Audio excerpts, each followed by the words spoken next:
Hello friends, I never imagined I'd be the guy writing something like this, but here I am, trying to make sense of it all. My name's Michael. I'm 38 years old, living in a small town in Oregon. I work as an architect. I love designing spaces that feel like home, ironic considering how my own home life turned out. I met my wife, Rachel, when we were in college. She was studying literature, full of passion and opinions, the kind of person who could make reading a cereal box sound interesting. We fell hard and fast, married right after graduation, and built what I thought was a solid life together. We have a 10-year-old son named Ethan, the light of my life. Watching him grow has been one of the few constants in a world that now feels upside down. Rachel stayed home with Ethan when he was little, then went back to work part-time as a freelance editor.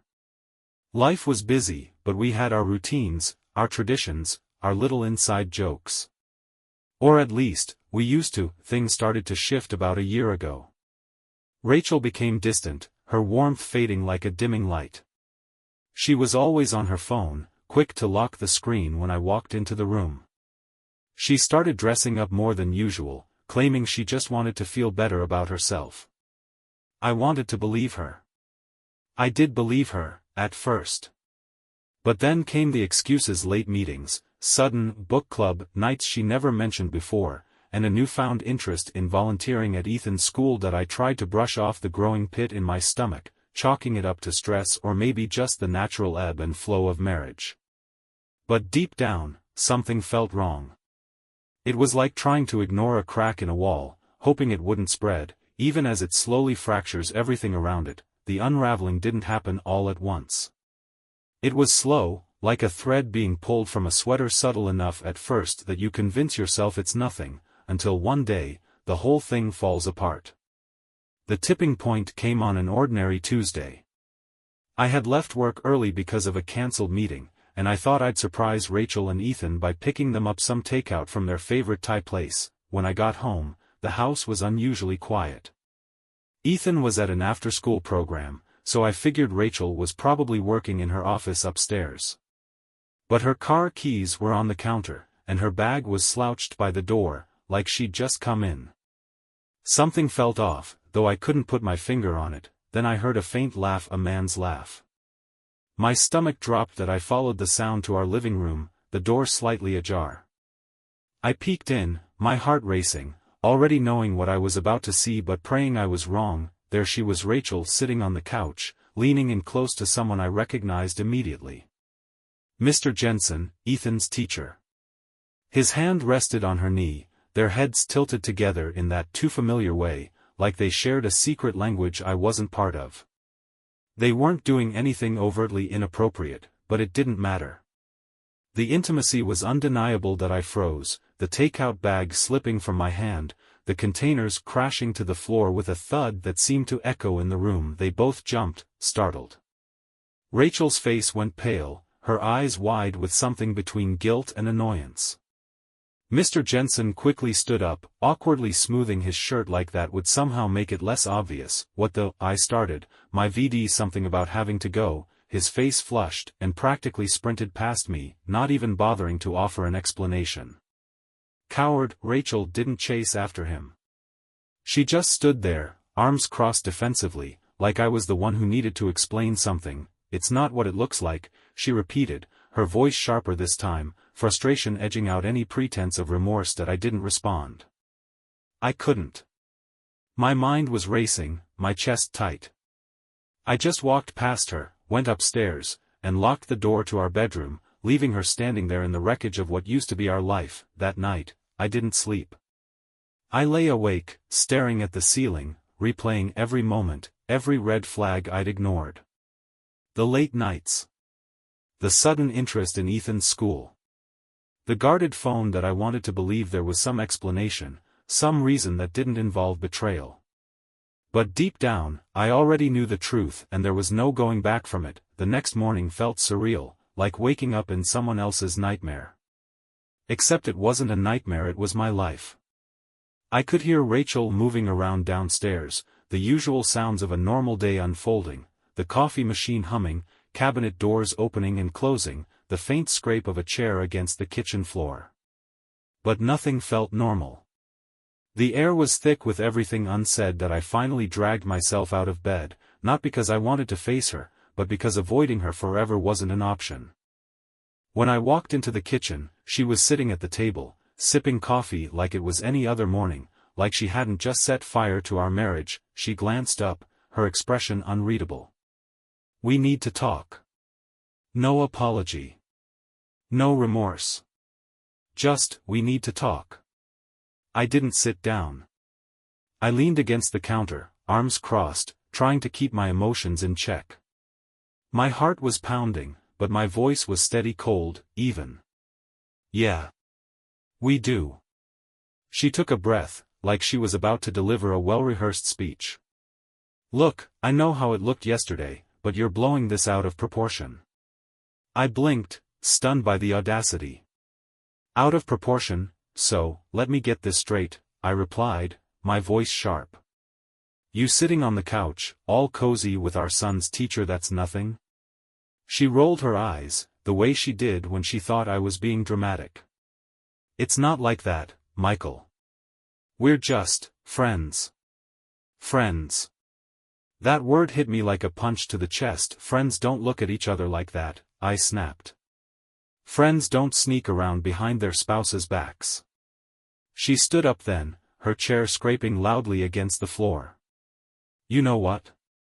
Maybe if you'd paid more attention to me, I wouldn't need to find comfort elsewhere."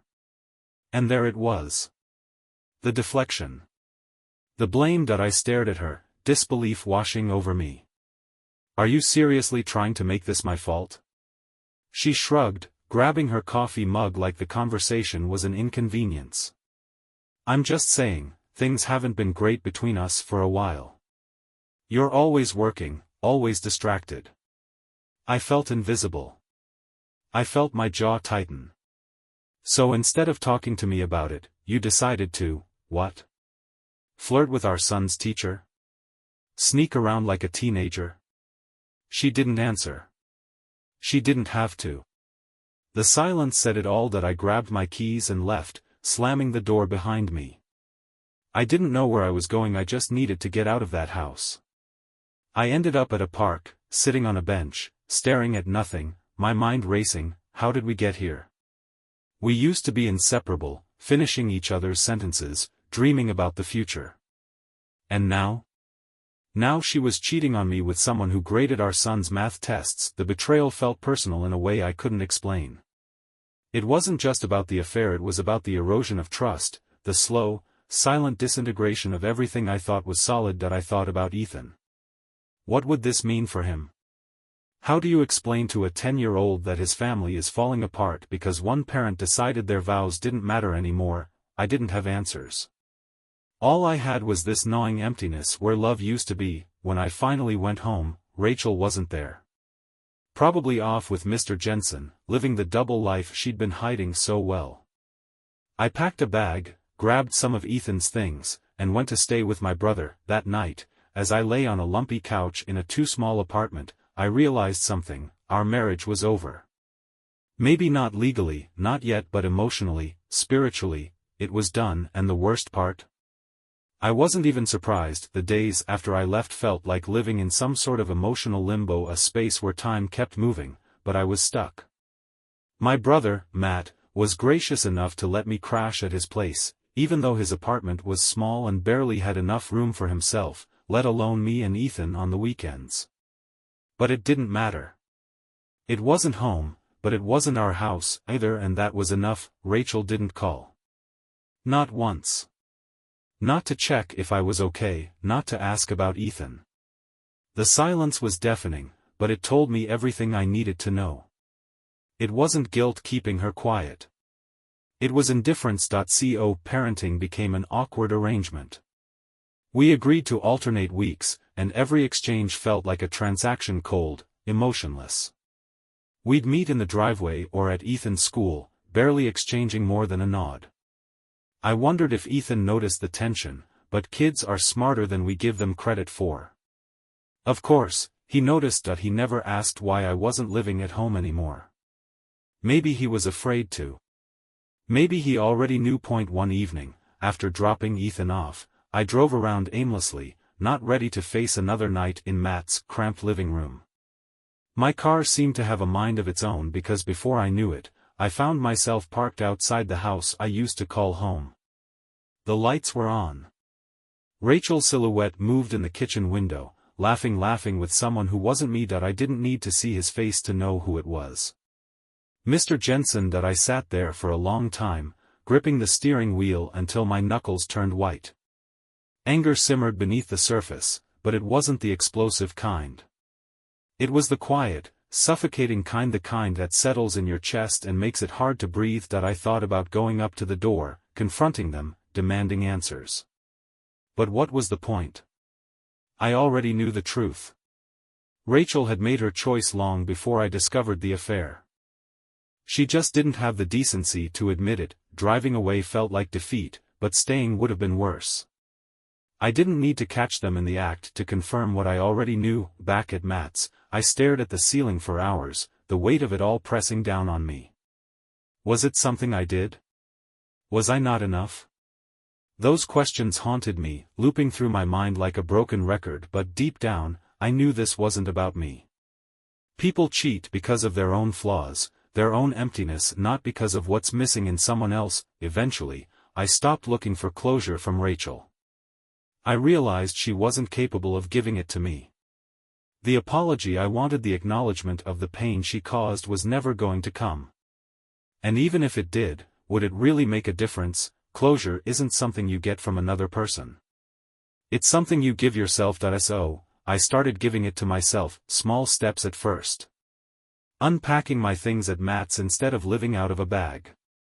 Going for runs, not to escape my thoughts but to clear my head. Finding comfort in routines that had nothing to do with her. I wasn't okay, not yet. But for the first time, I believed I could be. Rebuilding your life after betrayal isn't like flipping a switch. There's no definitive moment where the pain disappears, no checklist you can follow that guarantees closure. It's a process, a messy, non-linear, exhausting process. At first, I thought keeping busy would help. I threw myself into work, taking on extra projects, staying late at the office even when I didn't need to. The hum of productivity was like white noise, drowning out the thoughts I didn't want to face. But the thing about distractions is they only work until the world goes quiet. And the nights? That's when it hit the hardest. Lying in the dark, staring at the ceiling, I'd replay everything, every conversation, every moment I dismissed as nothing but was actually something.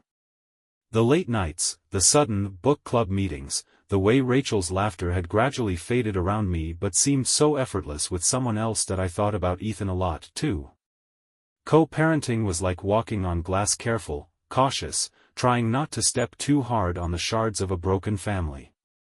He never asked the questions I dreaded, but I saw the confusion in his eyes, the way he looked back at our house when I dropped him off, like he was hoping I'd come inside too, but I couldn't. Seeing Rachel was like reopening a wound that hadn't had the chance to scab over. Every interaction was clinical drop-offs, pick-ups, brief discussions about school events. No emotion. No acknowledgement of what had happened. She carried on like nothing had changed, like we hadn't changed. But I had. One day, a few months after I'd left, Ethan had a parent-teacher conference. Of course, Mr. Jensen was there. I debated not going, but avoiding him felt like giving him power he didn't deserve. So I went, determined to be the bigger person. Walking into that classroom was surreal. It used to be just a space where Ethan learned math and science. Now it felt like the scene of a crime, one where the weapon was deceit, and the victim was me. Mr. Jensen greeted me like nothing had happened, like we were just two dads talking about a student. His smug professionalism grated on me, but I kept my cool. I wasn't there for him.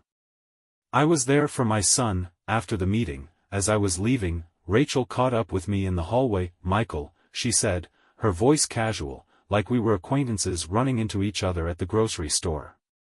"Can we talk?" I wanted to say no. I wanted to walk away.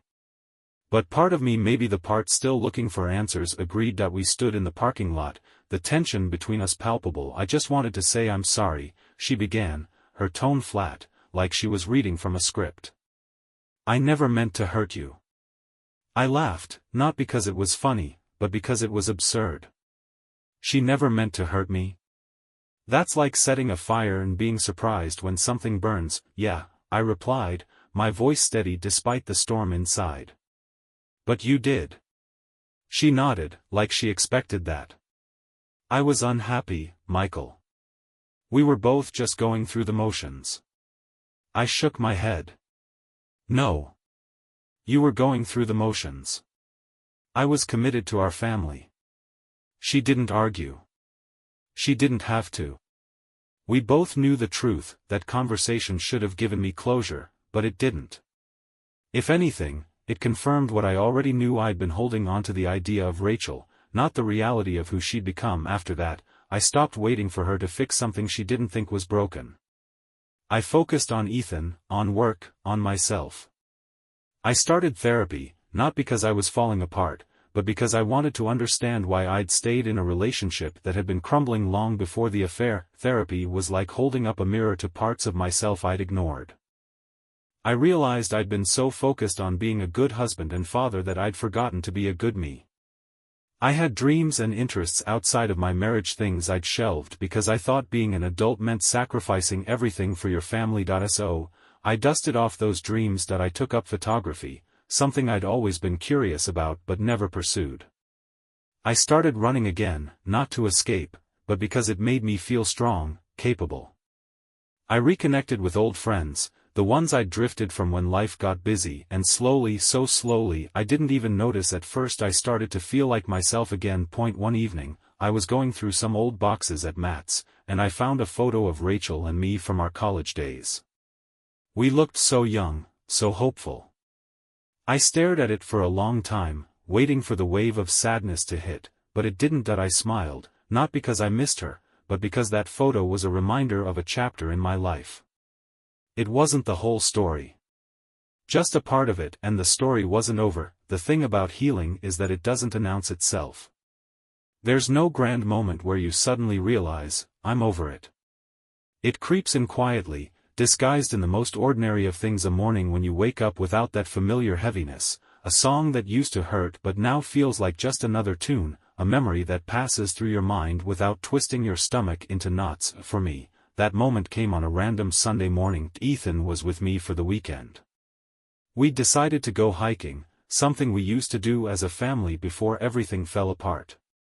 The thought of doing it without Rachel used to feel wrong, like erasing a part of the past. But as Ethan and I made our way through the trails, laughing about nothing in particular, I realized something. It wasn't wrong. It was different. And different wasn't bad. We reached a clearing where the view stretched out for miles, trees blanketed in early autumn colors, the sky painted with streaks of orange and pink. I watched Ethan run ahead, his carefree spirit untouched by the weight that had been crushing me for months, and that's when it hit me. I was okay, not perfect. Not completely healed. But okay. I wasn't carrying the anger like I used to. I wasn't waking up with that gnawing pit in my stomach, wondering what I did wrong. I'd spent so long trying to dissect Rachel's choices, trying to find meaning in the mess she left behind. But the truth was simple, her decisions had nothing to do with me. That realization was both freeing and heartbreaking. Back at home, after Ethan had gone to bed, I found myself scrolling through my phone, looking at old photos, not out of nostalgia, but curiosity. Photos from vacations, birthdays, quiet moments on the couch. They used to feel like a punch to the gut, each image a reminder of what was lost. But this time, I saw them differently. They weren't just reminders of the end, they were proof of a life lived, of memories made, of love that was real even if it didn't last. And that was okay. The next day, I decided to meet with Rachel, not because I needed answers, but because I wanted to close the chapter properly. We met at a cafe, neutral ground. She looked the same, but something had changed. Maybe it was her, maybe it was me. Probably both. We exchanged pleasantries, the kind you offer strangers you once knew intimately. Then I got to the point. I just wanted to say I forgive you, I said, her eyes widened slightly, caught off guard. You do? Yeah, I nodded. Not for you. For me. She didn't respond, and I didn't need her to. This wasn't about her anymore. It never really was. After that meeting, I felt lighter, not because she apologized, she didn't, or because we had some deep, cathartic conversation, but because I was done waiting for closure from someone who couldn't give it to me. I found closure in myself. Life moved on, as it always does. I kept going to therapy, kept exploring photography, kept being the best dad I could be. I even started dating again, not because I needed someone to fill a void, but because I realized I had something to offer. Not as a broken man, but as someone who'd been broken and put himself back together. One evening, I sat on my balcony, a glass of wine in hand, watching the city lights flicker. I thought about the past, not with sadness, not with regret, but with gratitude. Every scar, every heartbreak, every lesson had led me here, and here wasn't perfect, but it was mine. Trust is a fragile thing. Once it's broken, even by one person, it casts shadows on everything and everyone that comes after. That's what I learned when I dipped my toes back into the dating world. It wasn't just about meeting new people, it was about facing my own fears. The first date I went on felt surreal. Her name was Lily, and we met through a mutual friend. She was kind, easy to talk to, with this quiet confidence that I admired. We met at a small cafe, the kind with chipped mugs and a chalkboard menu, where the smell of fresh coffee lingered in the air. At first, I was on autopilot, polite conversation, forced smiles, nodding at the right moments. But underneath, there was this undercurrent of anxiety. What if she's like Rachel? What if I missed the signs again? It was like I was having two conversations at once, one with her, and one with the voice in my head, replaying old fears. But then something unexpected happened. She laughed at one of my dumb jokes, not a polite chuckle, but a genuine, throw your head back kind of laugh. And just like that, something inside me shifted. I realized I wasn't there to protect myself from heartbreak. I was there to connect. To be present. We talked for hours. Not about deep, soul-bearing stuff, just life, work, our favorite books, the worst movies we'd ever seen. And for the first time in a long time, I felt light. Not because she was extraordinary, but because I allowed myself to simply be. After that, I went on a few more dates. Some were great, some were awkward. Not every connection turned into something meaningful, but each one chipped away at the walls I'd built around myself. I wasn't looking for the one. I wasn't even looking for love. I was looking for myself, who I was beyond the betrayal, beyond the title of ex-husband. Meanwhile, co-parenting with Rachel settled into a routine. We were civil, even friendly on occasion, but the emotional charge was gone. She was no longer the woman I measured everything against. She was just Rachel. The mother of my child, part of my past, but no longer part of my story. Ethan adjusted too. Kids are resilient like that. He asked questions eventually, as I knew he would. Dad, why don't you live with Mom anymore? I took a deep breath, choosing my words carefully. Sometimes, grown-ups stop being good for each other. But that doesn't change how much we love you. He seemed to accept that, nodding thoughtfully before going back to his Legos. That was it.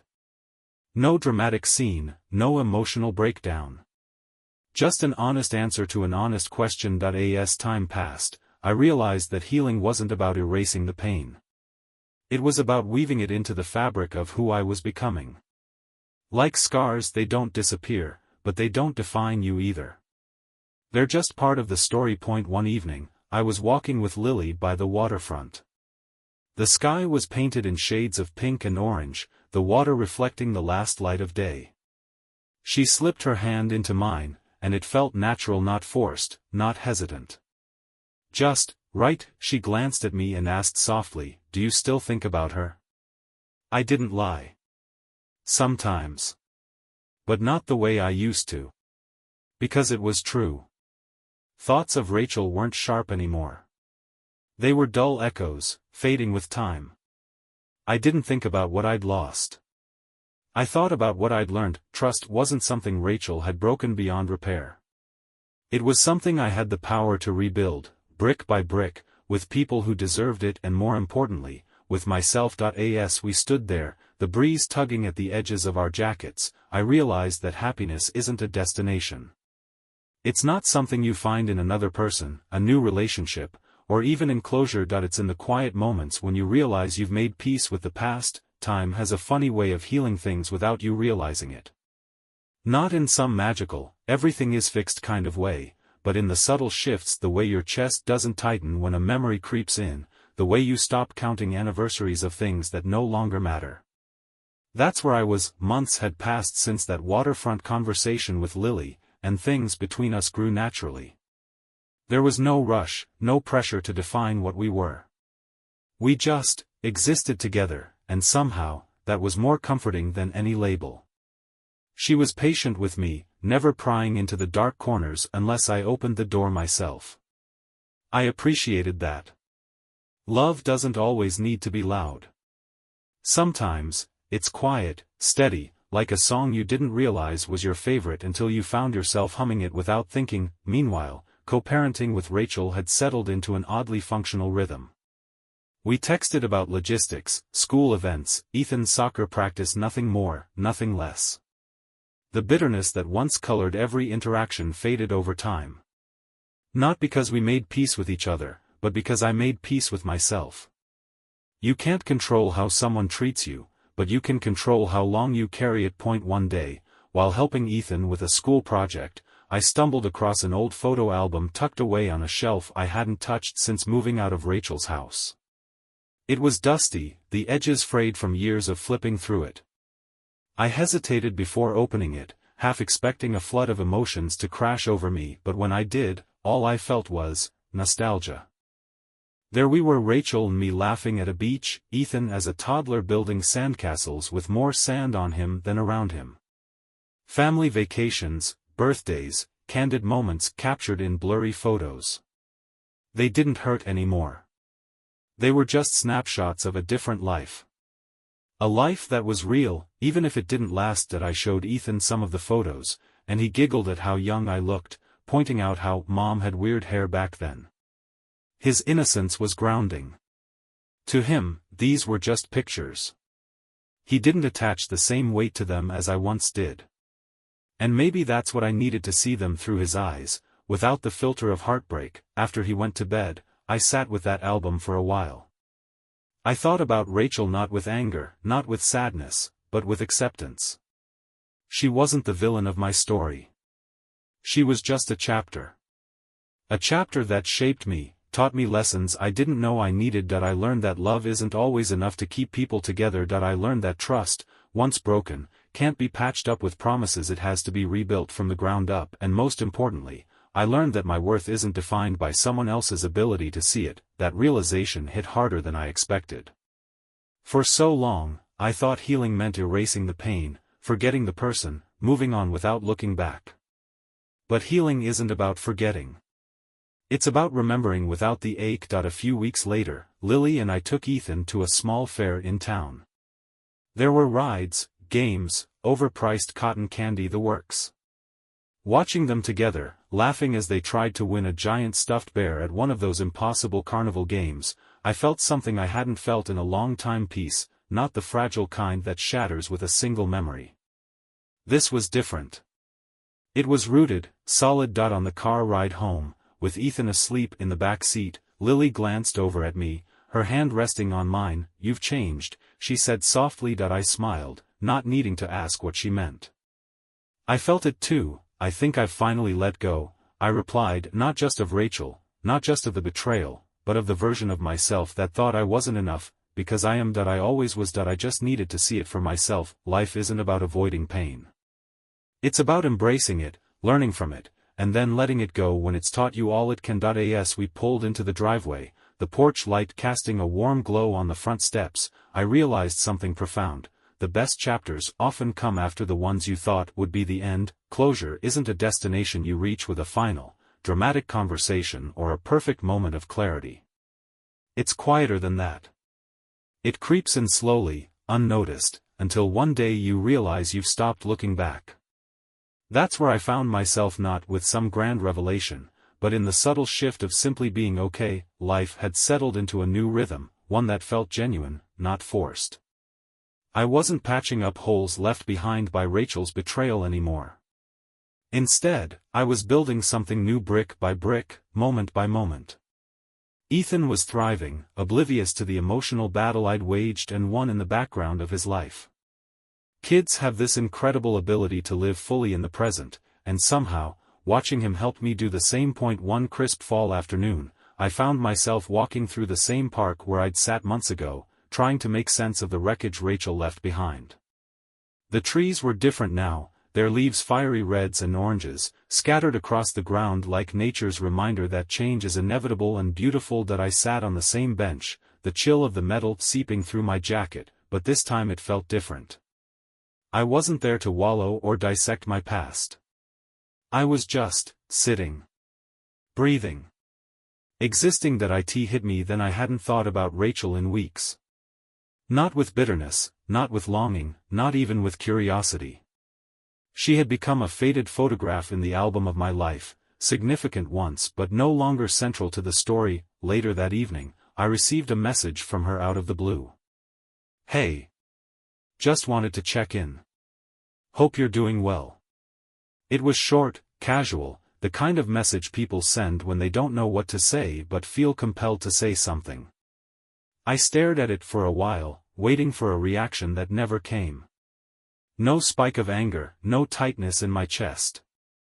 Just indifference. That I didn't respond, not out of spite, but because I didn't need to. The conversation was over long before she sent that message. I just hadn't realized it until now. Instead, I put my phone down and joined Ethan on the floor, where he was busy building an elaborate Lego fortress. Lily was in the kitchen, humming softly as she made tea. The warmth of the room, the soft glow of the lamp, the simple realness of the moment, it grounded me in a way I hadn't felt in years. This was my life now. Not a patchwork of what was left behind, but a whole, living, breathing thing built on new memories, new connections, and, most importantly, new versions of myself. A few weeks later, I stood in front of a small gallery showcasing amateur photographers. One of my photos, a simple black and white shot of Ethan laughing mid-spin on a tire swing, was on display. It wasn't a masterpiece, but it was mine. A snapshot of joy, untainted by the past. As I stood there, I realized something. I had become someone I was proud of. Not because I'd survived heartbreak, but because I'd let it shape me without defining me. Pain will change you. But it doesn't have to break you. I left the gallery that night with a full heart. Not because of the photo or the compliments I received, but because for the first time, I wasn't carrying anything heavy.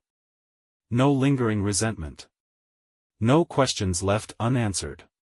Just a deep, abiding sense of peace, the kind you don't find by looking back. The kind you discover when you finally stop searching. I used to think the end of my marriage would be the defining chapter of my life. That betrayal would leave a permanent mark, a scar I'd carry like some emotional badge. But as I sit here now, reflecting on everything, I realize it wasn't the end of anything, it was the beginning. Time has a way of blurring the edges of pain. The sharp sting fades, replaced by a softer understanding. Not forgiveness in the traditional sense. I don't think Rachel ever truly asked for it, but forgiveness of myself. For staying too long. For blaming myself.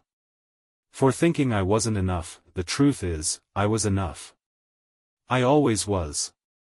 Her choices weren't a reflection of my worth, they were a reflection of her own shortcomings. Life moved on, as it always does.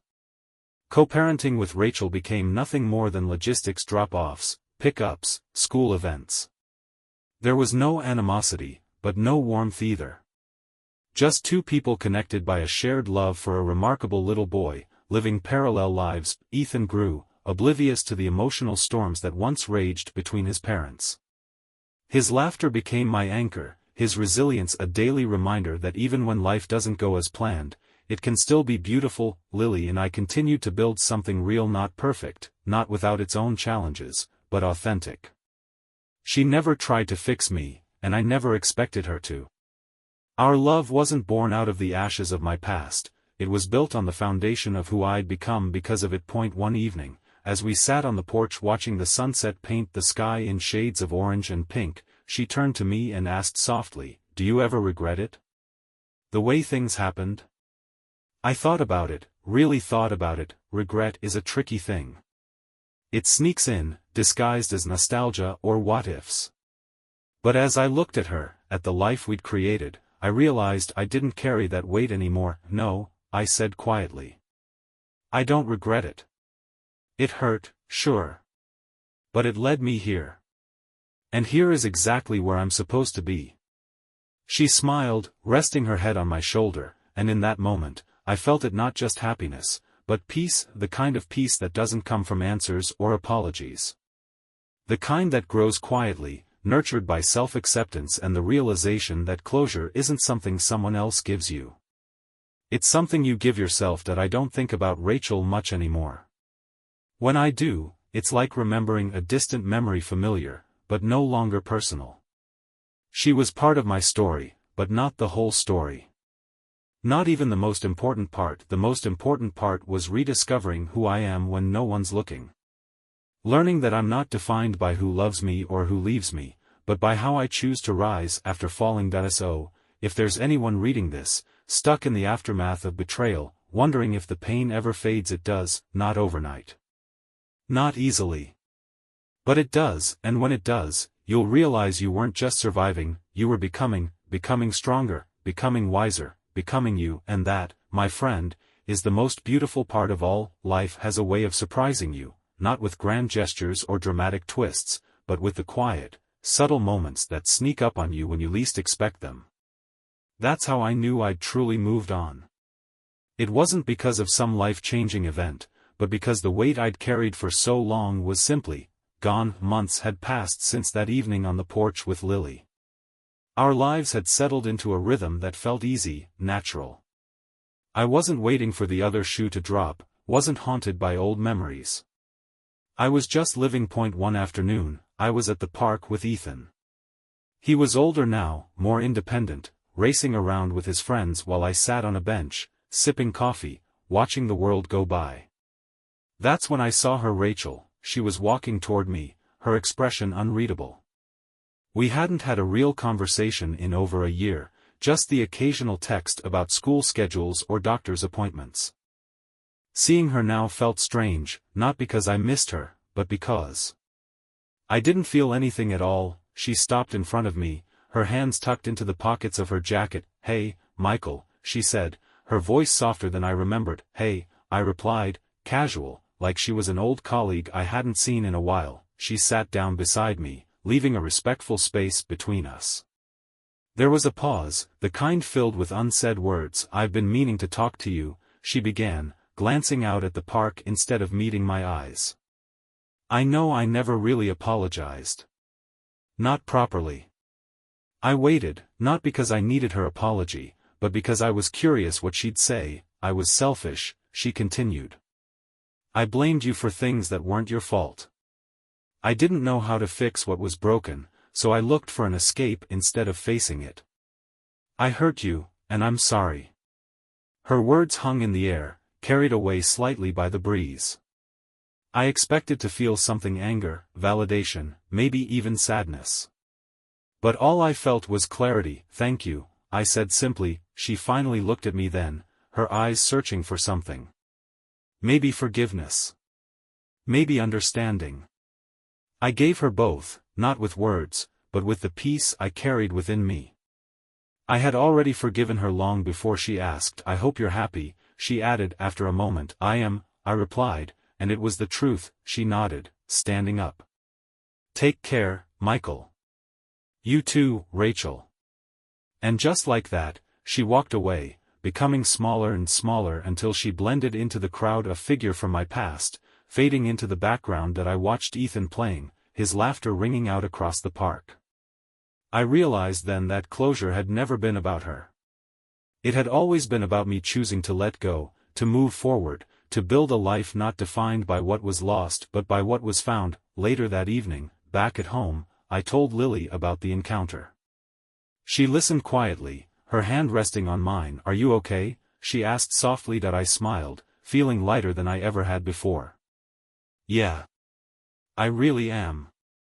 Because I was, not because Rachel apologized, not because life had magically become perfect, but because I had done the hard work. I had faced the pain, sat with it, learned from it, and then let it go. Looking back, I realized that heartbreak wasn't the end of my story. It was just a plot twist, an unexpected detour that led me exactly where I needed to be. And here's what I've learned: you are not defined by someone else's inability to love you. Your worth isn't measured by the people who walk away, but by how you rise when they do. Healing isn't about forgetting. It's about remembering without the pain. So, if you're reading this, wondering if you'll ever feel whole again, you will, not overnight. Not without effort. But you will, because life doesn't end with heartbreak. Sometimes, it begins with it.